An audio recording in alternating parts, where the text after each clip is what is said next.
Are you using live streaming to interview people?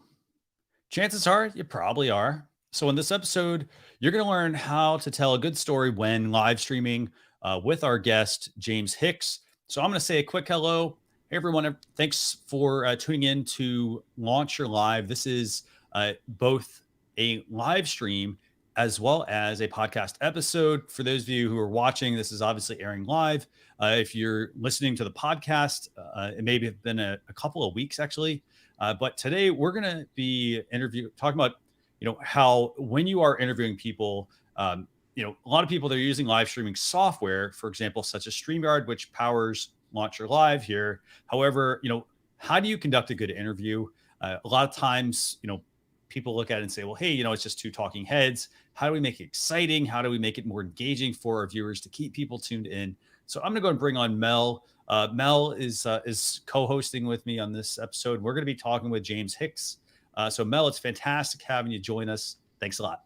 Yeah, I'm really excited because, first of all, I've gotten to know James a little bit over the last few months, and I think he's the perfect fit for this particular topic today. So I'm really excited to hear from James and what he's going to tell us about storytelling.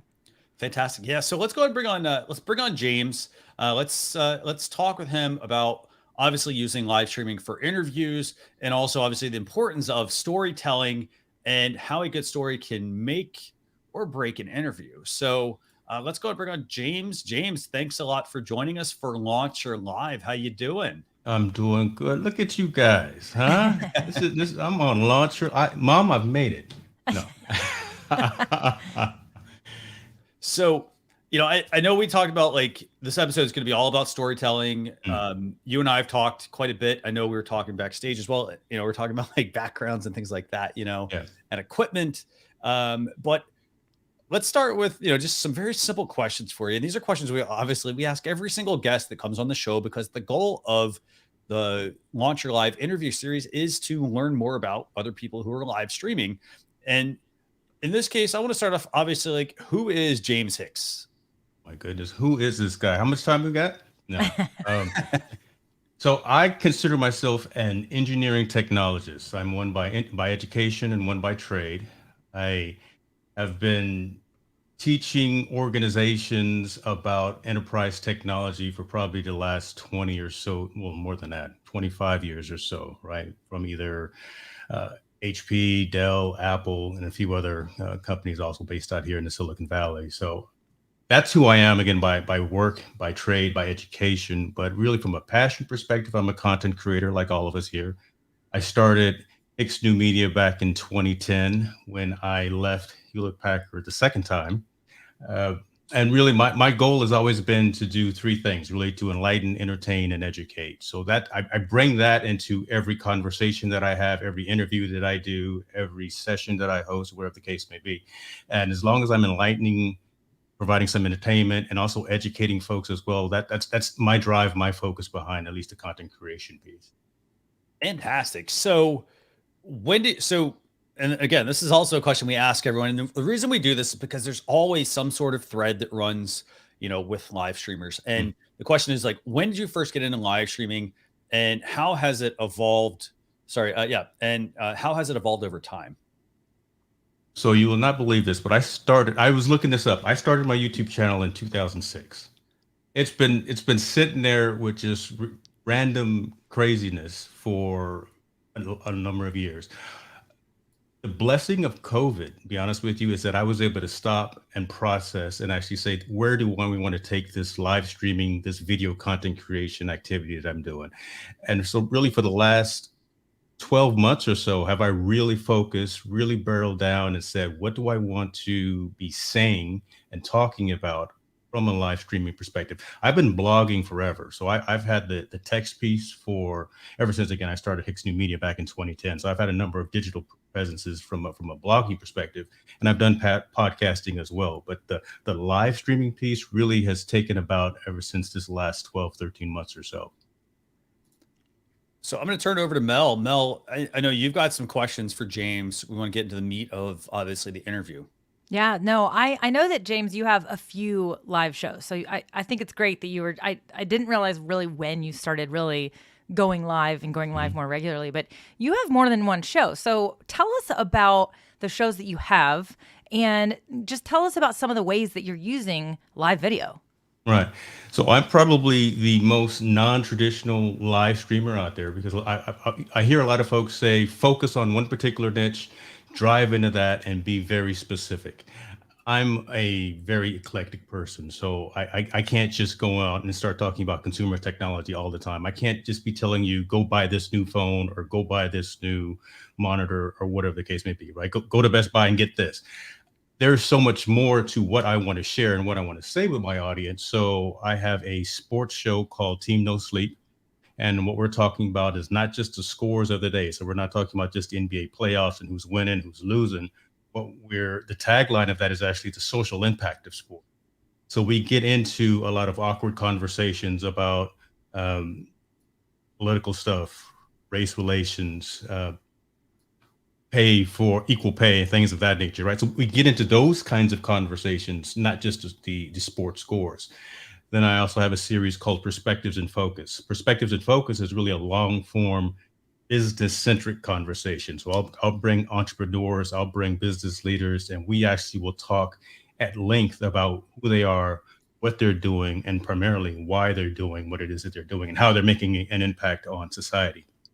I worked for Apple, like I say, for 10 years. So I'm part of the cult of Mac. I'm a Steve Jobs guy, and literally on my wall in front of my desk right here is his quote and his saying about, at minimum, do your part and put a dent in the universe, right? Your drive should be to drive some type of positive influence in the world. So Perspectives and Focus is, again, long form business conversations that focus on impact, moving the needle forward and things of that nature. And then I also have a show called The Lab, and that's where I talk consumer technology, what's the latest gadgets out there that you probably should be buying, whatever the case may be. So again, very eclectic in terms of the voice, and I really want to stay that way, as opposed, again, just being pigeonholed into just talking about one particular topic all the time, because I get to bring out either my personality, I get to use my jazz hands like I'm using right now, because that's who I am, and I think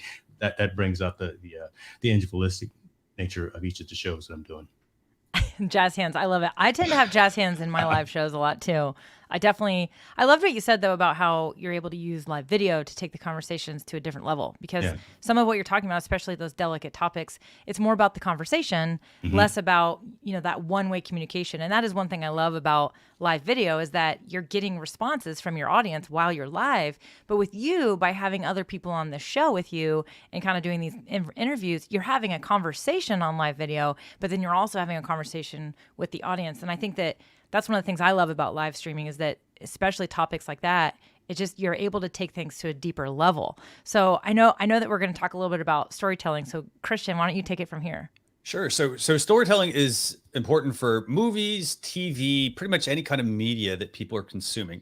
Here the hands go, by the way. Can it also I'm rubbing off on you. I love it. Can it be applied to interviews though? Obviously, like we're ingrained, like we want to watch movies, we want to watch TV shows, the things that keep us, binge watching, things like that. So can it be applied to interviews? And if so, do you have any recommendations on how people can go about doing that? And especially as a small time content creator? Well, definitely. I think storytelling really brings out, again, that individualism, that personality of the interviewer and interviewee.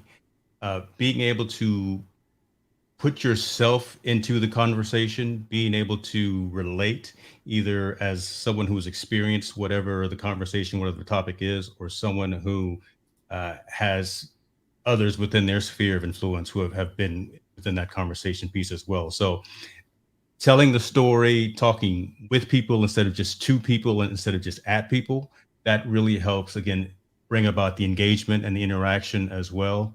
And it's more fun, right? If you're just monotone and you're just spewing information all the time, no one's going to stick around for that. They actually want to, again, I really feel that folks are logging into YouTube and Twitter and Facebook and all these social networks to actually be entertained. If you're not entertaining, if you're not providing some value, some positive value, and telling a story, you're going to lose an audience, or you're not going to have as much retention, and it's not going to be shared. It's not going to be engaged with. It's not going to be talked about as you want it. Because again, you want to build community as you're having these conversations. It's not just, again, the one-to-one talking head conversation all the time. There wants to be, and there needs to be, and there should be dialogue after the conversation, either in the comments or someone gives you a call or a text that says, you know what, James, that was a great show. And this is kind of some of the things that I've gotten over the last few weeks, some of the series that I've been doing, saying that those were great sessions. Those were great stories that you pulled out of the person that you were talking. Right? So not just having a list of questions and going down the list and getting yes or no questions, but digging deeper, getting to understand and getting to know who the persons are that are being interviewed, talking to.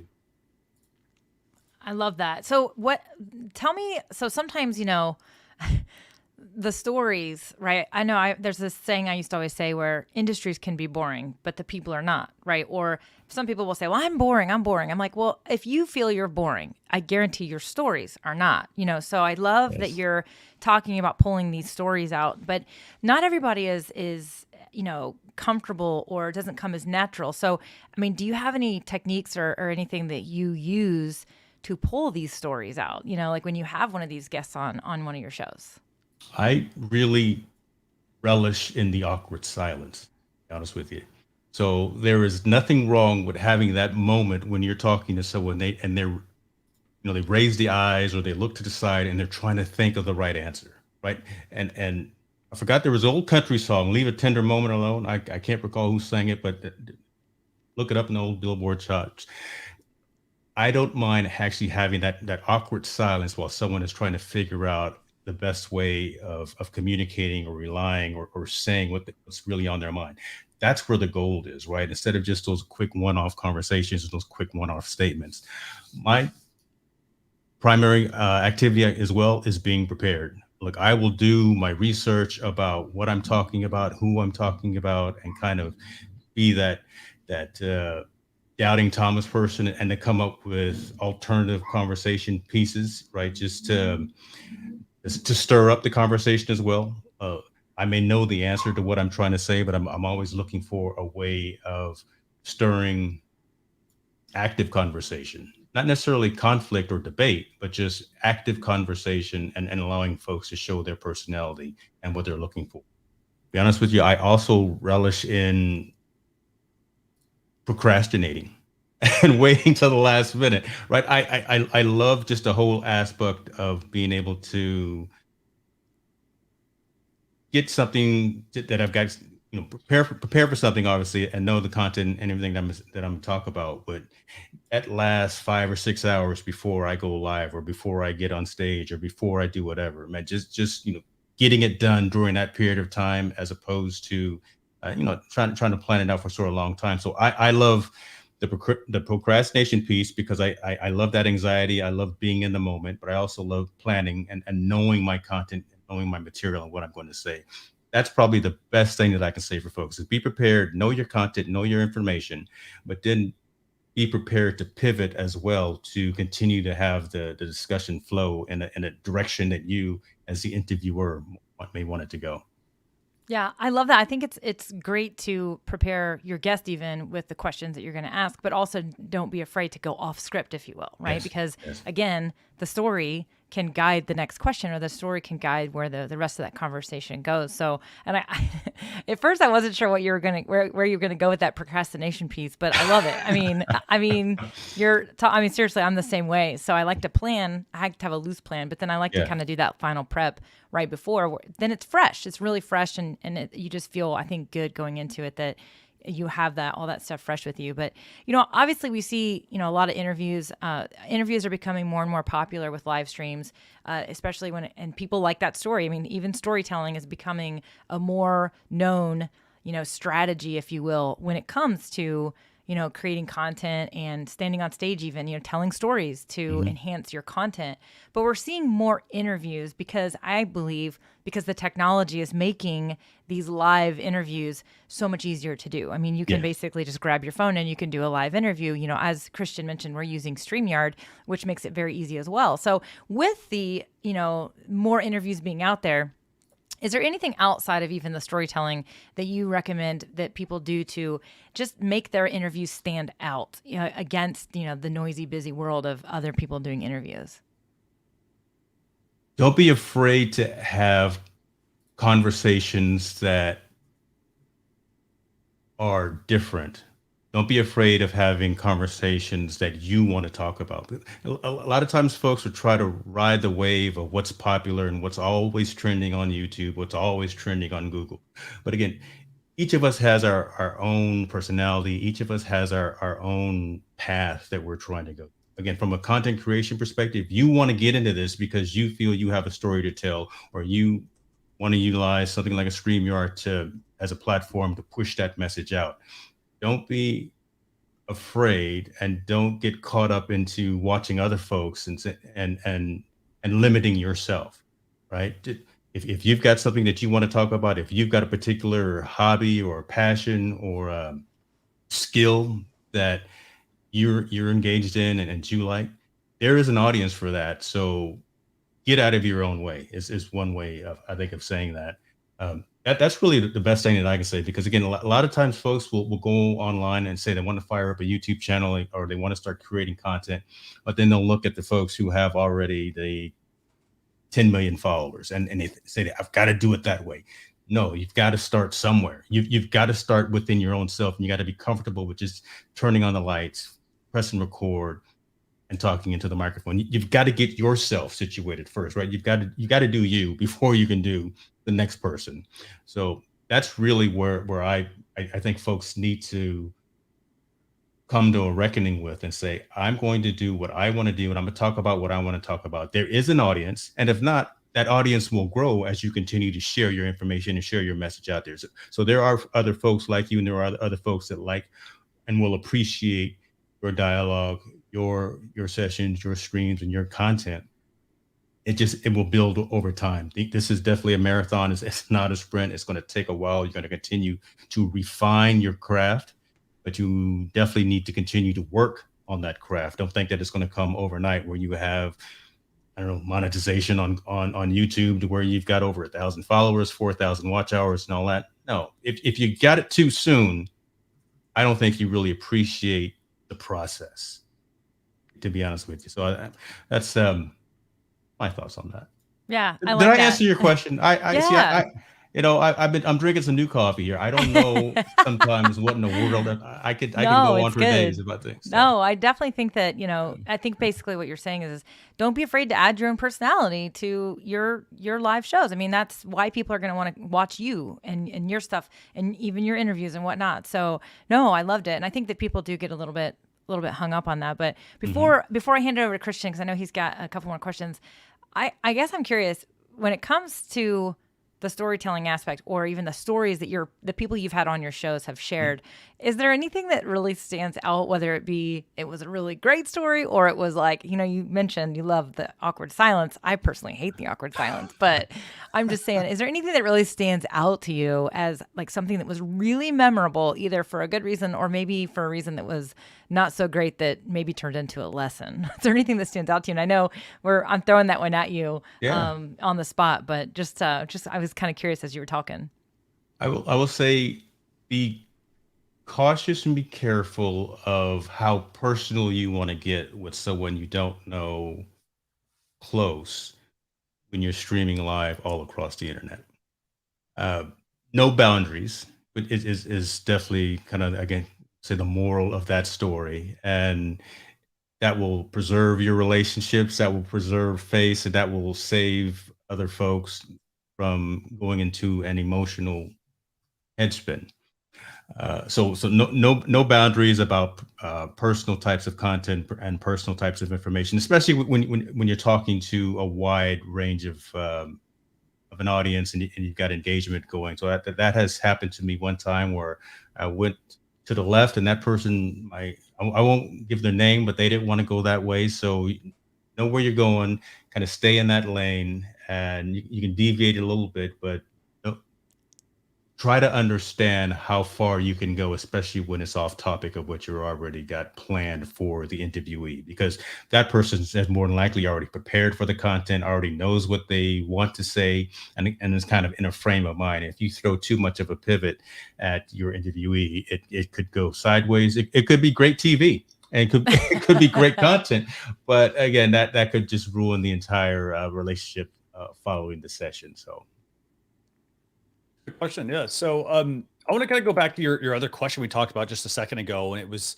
about people see like millions of people, like they say, hey, I'm going to start a YouTube channel. I'm gonna start doing interviews with people, for example, because I think that's a good barrier to entry, I think, because a lot of times, people look at like doing interviews and trying to have some storytelling aspect to it. And they don't really, I think a lot of times what people do is they look at it and say, well, you know what? I don't have any, I'm just starting a channel out. No one's going to actually be on my, mm, show. I can't interview anyone, for example. So we kind of have like sort of limited our belief, I think, there just from the start. But in terms of people, getting started, do you have any tips for them, to overcome? I want to call it FOMO sort of, but it's not necessarily FOMO. It's more like, I mean, is that the right, should I phrase it differently, Mel? What do you think?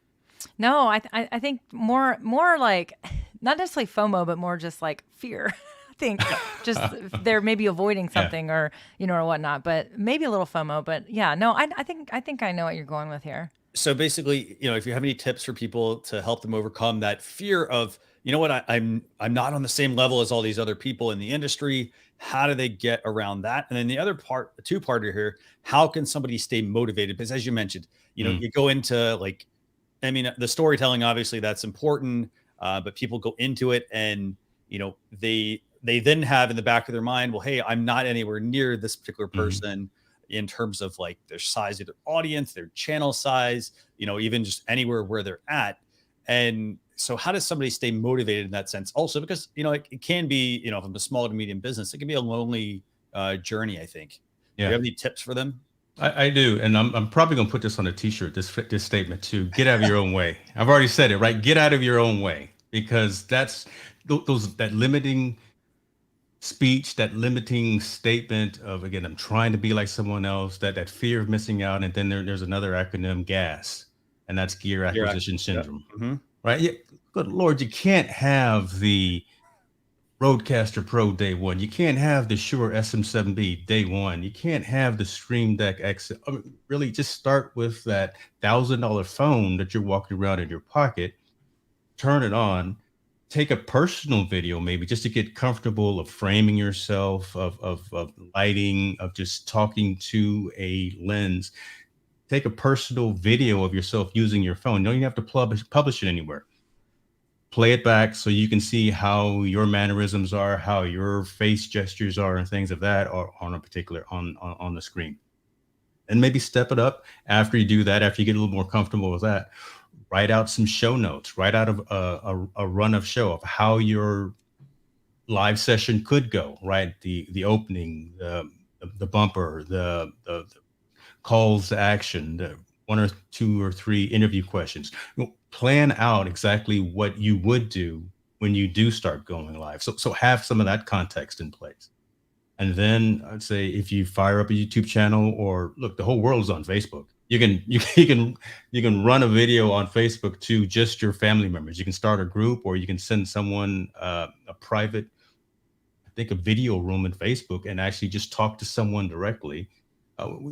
On iPhones, we do it all the time when we do FaceTime. Just do a FaceTime call with someone, and have a back and forth dialogue that's already scripted and scheduled. Those kinds of things. So it's really getting out of your own way, practicing, uh, being inspired by others out there who are already further along the journey, right? Who may have that subscriber count, that audience, and that interaction. But be inspired by them, but don't limit yourself to think that day one, month one, year one, you have to be like them, because you never will be. There are always going to be further down the road than you are, and that's a good thing. Actually, you want to go your own path. You want to look at what other folks are doing and be either inspired, or be I'm not going to say triggered, but be be aware of what they're doing, to kind of hone your skill set, hone your craft, and say, you know what, Christian's doing his interviews a certain way. He's got his mic over here. Mel's got her lights this way. That's pretty cool for them. But my space doesn't make for that. So let me try moving my microphone to the right, putting my lights down from another angle, those kinds of things. Make your own space, physical space, and make your own show, make your own content creation, right? Because again, if you're going to be on video, you want the aesthetic to be a certain way. If you're going to have fancy colored lights in the background, if you don't like pink, don't make pink lights. Get blue and purple, right? Make your environment yours and start building off of that. That's where some comfort comes in. That's where you start being more confident in your capabilities and your abilities as well, by just watching others, being inspired, but then turning that inspiration into your own execution.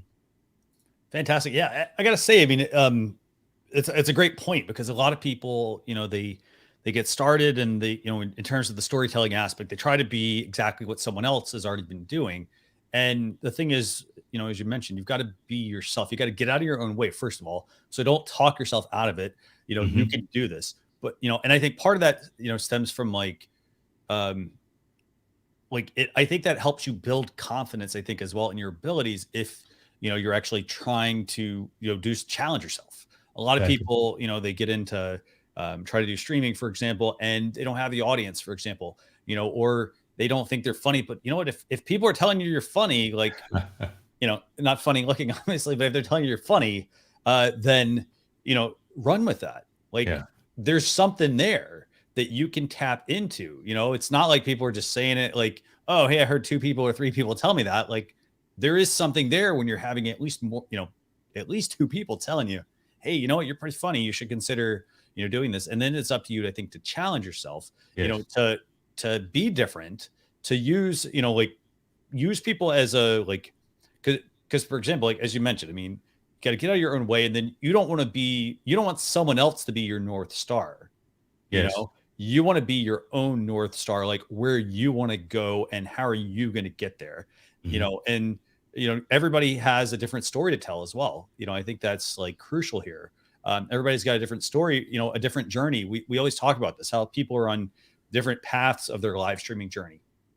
Again, you find somebody that, you like, but you don't emulate that. Like, you look at sports, for example, I look at a Michael Jordan, a Kobe Bryant, and LeBron James, like, players imitated other players, but they didn't do everything that is exactly the same as that player. Right. They did a lot of stuff, but then they also added their own touch to it so that they could stand out, for example. And it's the same thing for live streaming. I mean, you've got to, tell your story that, hey, you know what, you can follow what James is doing, for example, or you can see, well, what was James's path? Hey, I have a very similar path to James. It's not going to be exactly the same.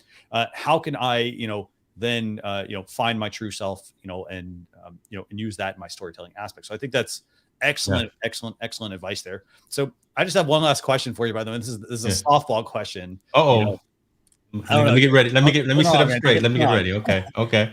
So where can people connect with James Hicks if they want to learn more about who you are, your story, for example? I mean, I know we're always talking about, like, we're talking gear and things like that beforehand, but again, it was great hearing about the HP aspect, the Apple aspect, the Silicon Valley aspect as well. But where can people connect with you if they have questions, they want to, learn more about your path, your journey?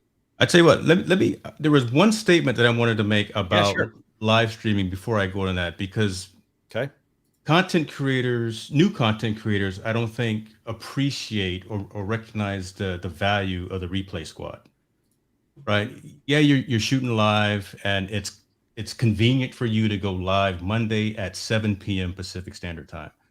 Look, you know what? It's 10 o'clock at night on the East Coast, so folks are already drunk or sleep or whatever the case would be over there, right? Monday may not be great for anyone as well. Take advantage of the replay squad and share your content out to as many social platforms as you are on. Social platforms that are relevant to your message, right? If you're talking, I don't want to say basket weaving, because that was the one we always used in school, right? But if maybe that's not the right place for a LinkedIn post. But again, your Twitter, your Facebook, your YouTube, your TikTok, all of those social networks that you're on, grab a snippet of whatever content that you went live with, that you probably only had 3 people live, but when you share it on those other social networks and you've got to record it, they can go check that out later. So you continue to grow your audience and you continue to grow your message by sharing it out more than just that 30-minute segment when you were live. I think that's one limiting factor, again, that a lot of new content creators place on themselves, that I'm going live for the first time Friday night at 4:00 p.m. and there was only 2 people there. Oh, geez. Right. Make sure you propagate your message out to everyone within your circle so you can get the traction that you're looking for. I wanted to say that. That's excellent point. Yeah. So where are you going to find me? I'm all over the place, man. I'm old school like you guys, right? I'm on Facebook. I'm on Twitter. James Hicks there. YouTube. James Hicks as well. Instagram. What is my Instagram? I think it's J Hicks. I don't know these things, but since I don't know all of these because I'm getting older, I have a landing page, solo.to/James Hicks, and that is essentially where I have all of my social links, all of my affiliate links, all of my blogs and things of that. So solo.to/James Hicks is where all of my podcasts, all my websites, all of my YouTube channels and things of that nature are housed, so you can have one location to get to everywhere. I can't remember everything, so I have to put it in one place. I'm sorry. Oh, it's all good. I mean, you'll never let me on the show again, will you? Because I just don't know what to say half the time. I thought this was fantastic, actually. And I was going to say, I really appreciated that last snippet that you brought to the table. I thought that was fantastic. And I just appreciate you sharing that along with everything else with our audience. Well, thank you guys. This is all right. Launch your live. This is pretty good here. The Christian Male Show. Yeah, I like it. So I want to thank everybody. By the way, first off, I want to thank James for joining us. I want to thank Mel, obviously, as well for being in the hot seat there. And this has it's been a lot of fun. So I just want to give you guys a quick recap. Remember, we talked about how to conduct great interviews when live streaming with our guest James Hicks. If you're listening to the podcast, this is episode 75 of the Launch Your Live podcast. And remember, by the way, if you have any live streaming questions, you can always reach out at Launch Your Live on all your social media channels. But for more information about this episode, all you have to do is go to launchyour.live/EP75. We'll see you all on a future episode. Thanks a lot, everyone. Bye.